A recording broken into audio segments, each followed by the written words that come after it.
frequently asked questions I get on Tumblr, on YouTube, are questions about, is my character Mary Sue? How do I prevent a character from being a Mary Sue? And a couple years back when I first started, I had one of my later on writing videos was about Mary Sues. I deleted it because I feel like my ideas about the issue have changed in a lot of ways, but I still get this question. And so, as a response to, you know, what a Mary Sue is, what makes a character a Sue, I think that, you know, if you want to ensure your character is not a quote-unquote Mary Sue, first thing you have to do is actually write your character. This anxiety that we as writers will feel about making characters who fit the criteria of being a good character and everything like that, if we spend too much time focusing on that, we're not focusing on actually writing the character. Because on paper, without context, without description, without real analysis and the entire plot to help build the character, any character can look like a Mary Sue. You name any protagonist in the history of any genre, and you can fit them into a Mary Sue box. It is very easy to take any character and turn them into a Mary Sue, or make them fit the description of a Mary Sue. If you think about it enough, if you critique them enough, you can make them into a Sue. So first of all, stop worrying about it, because at the end of the day, what will make your character obnoxious to readers that fit into that kind of Sue aspects will have to do with how they interact with other characters, how they interact with the plot, and how you as a writer choose to treat them. Some of the biggest issues I have with the way writers write their main characters is when they decide to revolve the morality of the world around said character. This is an issue I find in a lot of shows and a lot of things. If I use a fantasy example, it would be like the Charmings on Once Upon a Time. For like a non-fantasy example, it would be like the Gilmores from the Gilmore Girls, Rory and Lorelai. They are very much the moral compass of the show, which leads to the fact that it's frustrating because even when they're wrong, and you can see that, the narrative wants them to be right. The narrative is so pushing for what they want these characters to have, their goals, their aspirations, that with the effects that it has on other characters, other people, is treated as irrelevant because it's not important. It's what the character wants. And I think that's something that can be very jarring to readers, especially if they don't automatically feel this tight bond with your character. I feel personally, while I enjoy Gilmore Girls and I like the show, I don't feel an instant, you know, sisterhood or whatever with Rory and Lorelai. So when I see them making dumb mistakes and then being rewarded for it, I'm automatically like, this is not the way I want this to be. So I think it's important to not make the moral compass of your show revolve around your protagonist, because it will just lead to people finding it frustrating, because what if they don't think your protagonist is actually doing the right thing? And this happens a lot in YA and paranormal fiction, about making your main character really the moral quandary. The other thing is making your character it's allowing your character to accomplish things that they should not be able to accomplish. And the controversy about this is about how, like, sometimes, you know, we think that female characters are too overpowered even though their male equivalents can be equally overpowered and it's not spoken of. But I think just as a rule of thumb is, if your character is the first person in the history of the world to ever be able to do something, you're probably gonna have pushback. Because, like, right now on Teen Wolf, what's happening is, spoilers for Teen Wolf if you haven't seen the latest episode, but Scott is now able to transform into an alpha, be a true alpha on his own, because it's something rare that happens every bajillion or so years. And so he has the truest heart, so he's super special. I think that if they had just gone with the road of it being a rare but happens occasionally thing, that's more acceptable, because then you could imagine there are a bunch of them so often. But to make it so that, you know, Scott has the truest, most amazing heart, and that's why he can somehow project onto it, it creates a disconnect. Because I like Scott as a character. I've really grown to appreciate him, and I feel like he gets a lot of flack for things that, you know, aren't really his fault, especially when there are much dumber and more obnoxious characters, Derek, around. But the true heart, you're the bestest thing is jarring. But then when we do get Messiah-like characters like Usagi Tsuchino, aka Sailor Moon, or Nausicaa from Nausicaa and the Valley of the Wind, what makes the Messiah character a good character and a fun character, and you can use this for like Superman or your Gokus or your that big symbol of hope and purity, is that you give them a lot of good internal conflict. You know, Usagi has to fight the fact that she sometimes feels sad, like she can't save everyone. She tries to be the best person that she can be, but what if it's not enough? What if, you know, she can't help it? And what if, you know, she just isn't able to take care of it? And the entire world is on her shoulders. The burden of everything is there. She should feel the effects of that as a character. With Nausicaa, she kind of doesn't have that same kind of turmoil in the movie, but you do at least see that how she feels, how she believes. You understand why she's given this burden, and she proves herself to you. If you want your character to be taken seriously as a god being or a semi-god being, then show the audience why we should care that much. Show us why we should want to be led by Superman. Show me why I should believe in him. Show me why they should be my hero. And that doesn't mean they have to be perfect, because Usagi isn't perfect. But at the end of the day, what she does is she stands up to just what she has to do. And that's what makes her a leader. That's what makes her a good Messiah character, because when push comes to shove, she wants to help everyone, she believes in the best in everyone, and she wants to do the right thing. It doesn't mean she's perfect, but it means that she has the qualities of a hero that we want to see. You have to make your heroes be heroic by proving themselves to us. You can't just assume that because you wrote it and you see all the great glory of that character that we do, because it's not always going to happen. Because I'm pretty sure, and not to go back to Twilight, but because it's an issue that spans a lot of books, but I'm sure that Stephenie Meyer, when she writes Bella, she's writing Bella to be a protagonist, to be a hero, but a different kind of heroine. That's her intention. The problem is,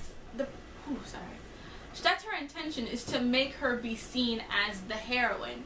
But the problem is that the way that they put her in situations is where, as noble as she's supposed to be, she still is constantly being coddled or saved. And like I said before, she becomes the moral center even when she's wrong or doing something that can be seen as bad. And it's okay for your hero to do bad things as long as we get acknowledgement of that. What I think is really great about Justice League and how it ties into Superman, who I mentioned before, is when you have the whole Cadmus storyline about how even though Superman sees himself as doing the right thing, is it really good? Does Cadmus have a point? Yes. Are they going about it the wrong way? But it doesn't nullify the fact that there still is an issue going on that is larger than that. I think that it's important to, especially when you have those kind of like God-being characters, to analyze the fact that just because they believe they're doing the right thing doesn't mean that they are, and play with that. I think readers will respect that a lot and will be more open to your character if they feel that they can grow and change. The other thing is when everyone cares about your character, but they're the most obnoxious people on the face of the planet. I think you see this a lot with things like Elena from Vampire Diaries, Suki from True Blood, although she has been a lot better this season, of them not giving a damn about anybody except their love interest, or like periodically will give a damn about somebody, but everyone will flock to help them. Everyone will cut them slack. Even when they mess up, screw up, try to kill you, all of a sudden you can still be best friends. Don't pretend your character is something that they aren't. If you have a character who is beautiful, don't say that she's ugly, please. Like, you know, it's frustrating enough that there's not a lot of representation about people who are average looking, who are fat, who are not able-bodied. So when you want to talk about your character angst about like, oh, I'm so ugly and no one would ever love me and blah blah, if we don't get a real sense of why they would feel that way, there's no point. You can't say that a character feels that they're ugly, but then everyone reinforces the fact that they're beautiful. Because, and let me clarify this, I understand that people who are pretty or attractive can have low self-esteem. That's a completely different issue. But the thing is that self-esteem, those self-esteem issues are never properly addressed. They are treated as just a very typical teen angst of like, I'm not attractive, and it's never built on. If you want to actually discuss self-esteem issues and those problems and not just have it be swept under the rug with a love interest, cool, go for it. But at the same time, if you're not going to do that, then no, then just push it away. And while we're on that issue, angst.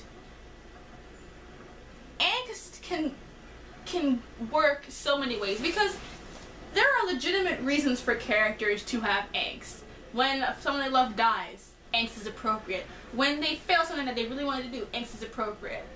However, as appropriate inappropriate as it may be, no one wants to read a whole book about it. Harry Potter and the Order of the Phoenix. So much angst. So much angst. The whole 2 pages of caps lock from Harry screaming at Dumbledore is infamous because no one gave a fuck.